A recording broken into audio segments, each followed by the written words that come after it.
to Airstream Wheeler and our Salvage Trailer series. If you're new to our channel, welcome. Interested in seeing how we got to this point? We've made a playlist for you on our YouTube homepage. We paid $25,500 for a flooded salvaged Airstream by accident. Shout out to Brent and Betsy for reminding me when they brought up the Smart Shunt that I actually have one in the Safari. So I went and got that, and we're gonna put this in fairly soon. Hopefully it tells us more about where this parasitic draw is coming from here in the Tommy Bahama. I'm at IKEA. See this? This is a set. It's $13, $12.99. Goes like this. This would be awesome in the rig for like holding cleaning supplies or whatever. But this has a lid like this. I wonder if I can make a charging station. I really need to get the charging under control in the trailer. We just have so many electronics spread everywhere. I'm back at the trailer, so I'm back at the Tommy. I picked this up at IKEA with the lid, and let me show you how I want to use it. So my hope is, because I'm struggling to see down in here, that I can get some containment so that I can just lift things in and out more easily. So the idea here is for me to be able to put this in here, and then I'll be able to store stuff in it and stack stuff on top of it, making things more accessible and also things I don't use as often more contained. In an ideal world, I would be able to put my spice bin up on top and use the bottom one for storage. Now this particular bin does fit on top, it just doesn't fit here very well. So if I were to go back, knowing that this fits lovely, I might be able to find something, some combination that will stack on here, maybe something a little lower profile. I think I'm close. I am usually a very concise, very direct shopper. I go in, I measure, I buy the thing that I need, and then I leave. They got me with the fried onions at the checkout. Danger, danger. All right, so here's along the lines of what I'm trying to achieve. I want containment, I need some organization, and I have this other smaller version of the big spice bin, and I'm wondering if it'll fit up here. All right, this one's really dirty. I don't know, but it's a lot smaller. Don't judge me, guys. Look at my kitchen's a disaster. However, this is kind of what I'm looking for. See that? No. The real test will be to see if I can get two side by side. Oh. Oh. Oh. Look at that, you guys. Locked in. Oh, perfect. Okay, so my plan with the meal prep containers is hopefully going to look something like this. The lids will be contained, the containers will be contained, and it won't be a falling down mess up in the cabinet up here. Any of my extra lids, because we do end up with breakage sometimes, could go here. They can go on the side here. Look at that. We also use those IKEA 365s in the microwave because our regular dining dishes are metal, and so if we want to heat something up in the microwave, we can't use those. But the metal enamel coated metal dishes are great if I want to heat something up in the oven. So now we have both. How was your first day of work? Pretty good. Pretty good. It's a lot. It's a lot to learn, but it's good. All right. Why don't you park that in the overflow, and we'll talk about that later. Okay, fair enough. Oh, the office had our packages? At least 3. I hope I didn't miss any. Okay, right on. Nice. I'm gonna go slip into something more comfortable. Yeah, you look really nice in your finery. Thank you. Would you like me to objectify you some more? Okay. Our first week here, and I have been ordering up a storm and all kinds of parts, honey. I'm excited. We got parts. We'll get into it in a minute. So tell everybody what's happened. Well, we have a lot of big changes. I have been recruited and now hired for a job in the elevator industry. Now, strictly speaking, elevator mechanics are unionized and highly specialized, and I'm not one of those. What I am is a go-between, kind of a liaison between the mechanics and the customers. Now, the learning curve for this is very steep. I think I can handle it, but it does represent kind of a pretty significant change from what we thought we were going to be doing. So what does this mean for our full-time Airstream life? Not much. We're still going to stay in our Airstream. We need to ruthlessly manage our time because we've got all this work on the Safari that we still need to finish to be able to put it up for sale. We need to fix the Tommy. There's still some things that are damaged, and then we also want to make some improvements to the Tommy. So there's a lot of work that we need to do. It makes sense to slow down, to stop moving right now, restore a little bit of stability. Now, originally, thinking back from around the time we bought the Tommy Bahama, we thought we'd be doing some RV work, some work camp type stuff for RVers, and that might have been some RV gate guarding and some more camp hosting. Clearly, we're not doing that. We're pivoting, and I'm okay with that. I think this is a good opportunity. It makes sense to learn this industry and see where those opportunities take me. Now it's dinner time, and I'm gonna have some supper.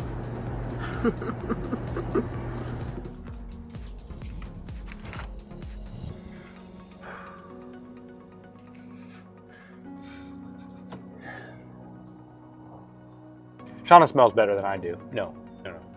Shanna is a better smeller than I am. And she smells propane back here at the fridge. So I'm just wondering if we should tighten that line slightly.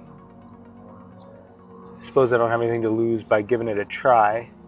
So maybe I'll just grab an adjustable wrench now and tighten it up. You first noticed it on this side of the fridge. Maybe we'll get the leak test bubbles, see if that gives us anything.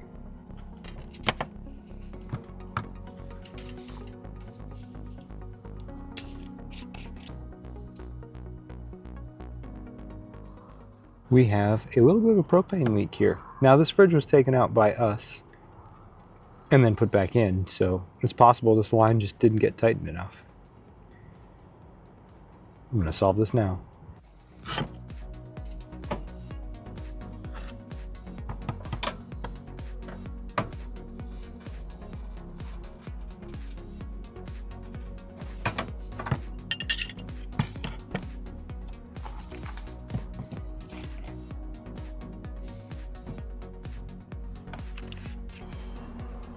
I don't see any more bubbles.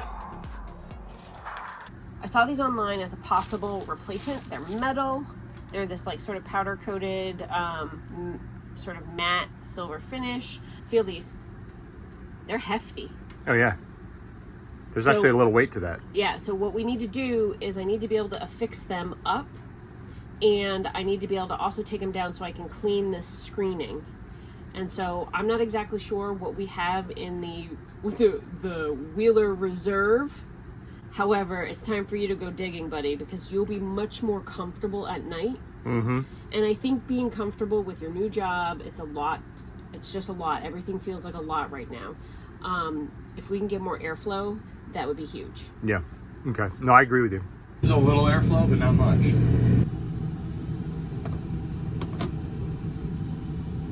I think that fits pretty well. I think it fits nice. I think we need to figure out how to affix it, yes? Yeah, there'll be some hardware. We'll have to figure it out. All right. Thinking about it, I don't want to drill these if I'm not sure exactly what hardware I might want to use. I'm wondering if we can put them up with 3M double-sided tape. Since we're not going to be moving for at least a couple weeks, we can stick them up with that and see if we like the airflow they produce.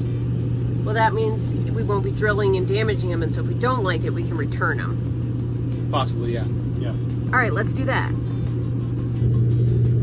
So I have the air conditioning set to 73, and in here it says it's 89. So we really need some airflow.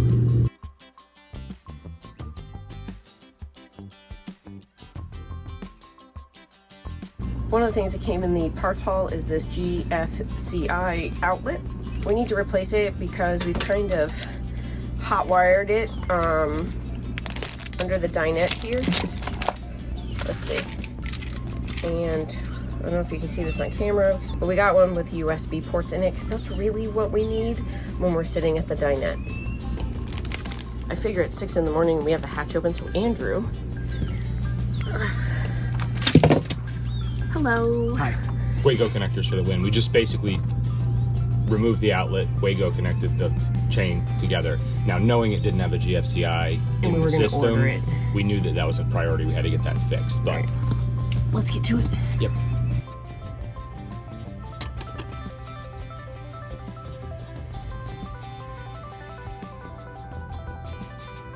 What would you like me to do? I think we need to turn this circuit off so we can do this without electrocuting me.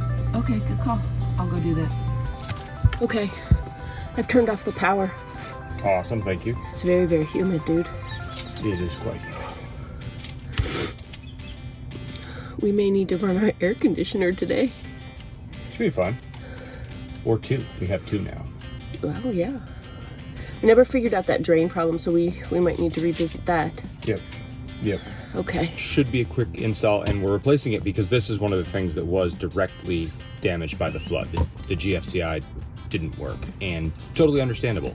So yeah, it makes sense to replace that now. This shouldn't be too much of an intimidating repair for people because this is well labeled, black on the black side, white on the white side, and had the ground wire. Just gotta torture it into place now. Yep, this is what we call the fun part. This is a cheat you can't always do with like a home outlet or whatever. I actually can pull this panel out to get access to these wires in the back and try to help them wiggle into place. Yeah. Yeah. But with Andrew's new job, we need to squeeze in the maintenance and repairs that he wants to do. We need to do.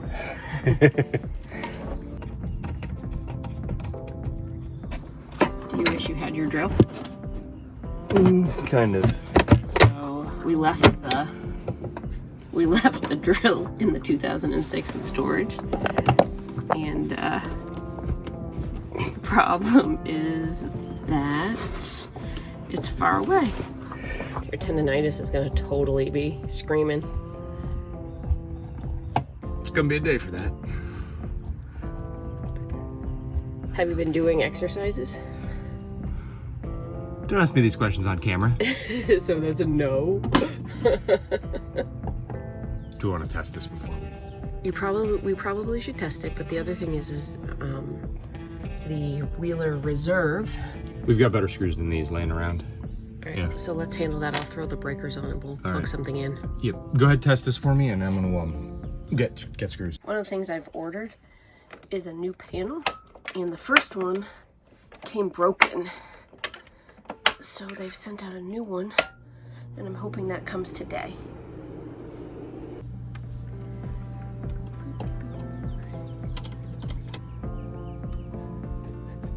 The light is on. So does it work? Yes, it does. I've hit the reset and it's working. The one wheel has power. The repair's complete. I'm mostly happy with it. To get that better, I'd have to change the outlet box, but for now, I think I'm okay with this having a slight little air gap.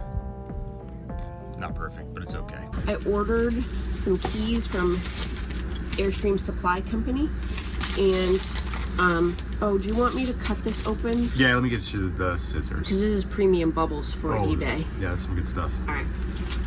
Keys. We need to have keys made.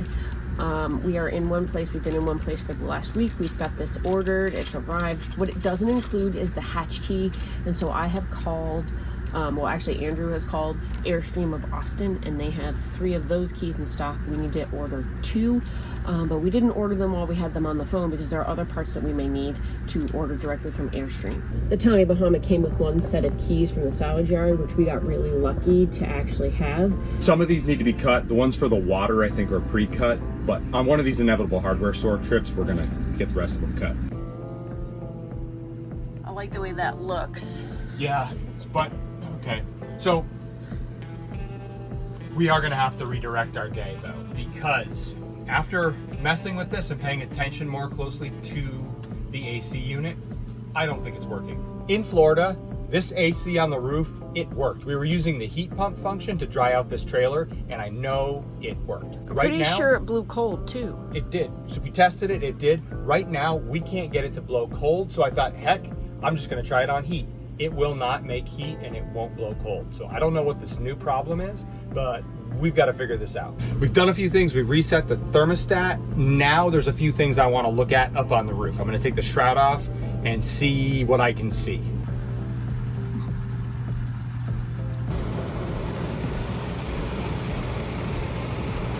I tried to explain it while I was up on the roof, but I may not be able to be understood over the wind and the noise. But basically, the compressor is real hot, so it's working, but the coils have no kind of coldness to them at all. They're kind of room temperature. And so what do we think that means? Maybe we don't have refrigerant? At least the compressor's kicking on? Okay. I don't know. I'm still trying to figure it out. One more thing to check. I kind of understand what it is, but not how to really check it. There's a valve to switch between heat pump and AC, and that can get stuck. I'm not really sure what to look at there, but that could be an issue. I don't have a quick solution for this. That front AC is still not working. So this new development of the AC being bad is a bit of a problem because I've got this new job and I really need to be able to be well rested for work. So I need the AC working. I really don't have a lot of time to mess with it and troubleshoot it, so it's got to be kind of figured out by, I'm going to say next weekend, or we're going to have to get a new one. The last thing I'll add is I don't think this AC issue is a Salvage Airstream issue as much as it's a 7-year-old Airstream issue. I don't think it has anything to do with the water damage down low. Welcome to my office. So last week I was trying to get this thing to seal. For some reason it wouldn't seal. Now I'm kind of lubricating the seal and all that didn't work. And so at this point, it's the pedal mechanism. Yeah, the pedal mechanism is acting up, so maybe that's a quick fix, maybe it's not, maybe it's the seal. But the other thing is the lid has a stain on it from dripping from the ceiling, so to fix that is a few bucks. It all adds up to like maybe half of what a new toilet costs. So for I think about 200 bucks, I can replace the entire toilet with a brand new one. And save a lot of time. Yeah, the time saved there, I think, offsets the money we'll spend and we'll have a brand new toilet. So I think that's worth it at this point. Yeah, I think we're getting a new toilet today. Starting early in the morning, this is going to be first up. I didn't want to deal with it last night when we got back with the new toilet because if it ran into the dark, it just would have been harder to deal with if anything went wrong. But I'm hoping it's quick and easy this morning. If you need to replace an RV toilet, don't be intimidated by it. It's really a straightforward process. There's a water line that needs to be disconnected very carefully. And then there's 2 bolts that hold the toilet down. Remove the toilet carefully and make sure the seal is straight and right for the next toilet coming in. Put your 2 bolts back and reconnect your water line. It's basically that straightforward. If you're new to the channel, welcome. Specifically for this case, we have a salvage trailer. We've removed all the flooring from it. This toilet, underneath this toilet, was one place we didn't do that. So that's an extra step for us today. Most people won't have to deal with that. Just a note on the 2 bolts. This side is the one you can see really well, so that's a good one to practice on because the one on the other side is underneath the flush pedal. So get your wrench set up and right sized, and then you can take that side off, even though you can't really see very well. I've got the old toilet disconnected and ready to lift off. And so before I do that, I'm going to make sure I can identify every part that I need in the box with the new one, get everything lined up and ready to go to make a quick swap over. I think we're gonna be good to go. I've got my hardware pack here with some fresh bolts, so that's awesome. The China bowl looks okay. Everything looks good, so if I don't drop it, we're good. Don't do that, please.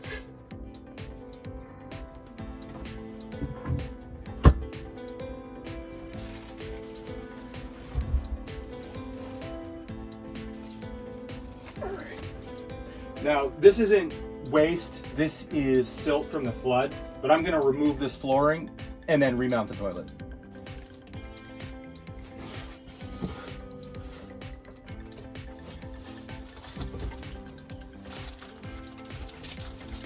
The toilet is in place, the bolts are tight. I still have to go back and reconnect the water line.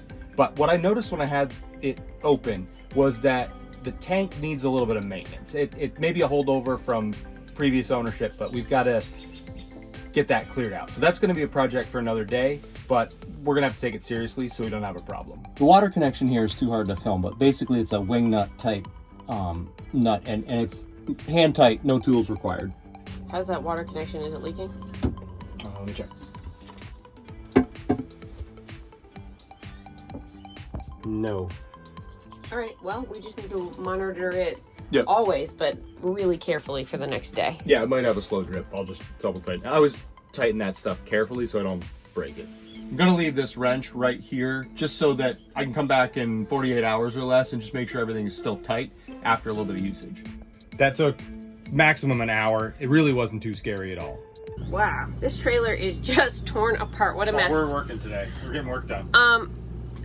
We have had somebody in our comments in our last video that went out 2 or 3 days ago weigh in this morning and say that there's a signal booster button somewhere in this rig that could be sucking power down. Oh yeah, I just found it. Did you? Thanks Show for me. their hot tip. Wow, I'm just stepping on everything. Wow, Andrew. Yeah, it's you gotta contort yourself, but it's right up here. So I got a green light on, click, green light off. Ah, thank you for weighing in the comments. This is huge. Yeah. The other thing someone has suggested, which we already sort of had an idea about, but the Fantastic fan sometimes can suck power to be that like ready on scenario if the fan isn't set to off. Although it decided in a sandstorm last week to just open for no reason. So, you know. Yeah. Is there one back there? There's no switch back. This is the main switch, I guess, for the antenna, and it's off now. So there you go. Yeah. You guys are awesome. We love you. Thank you so much.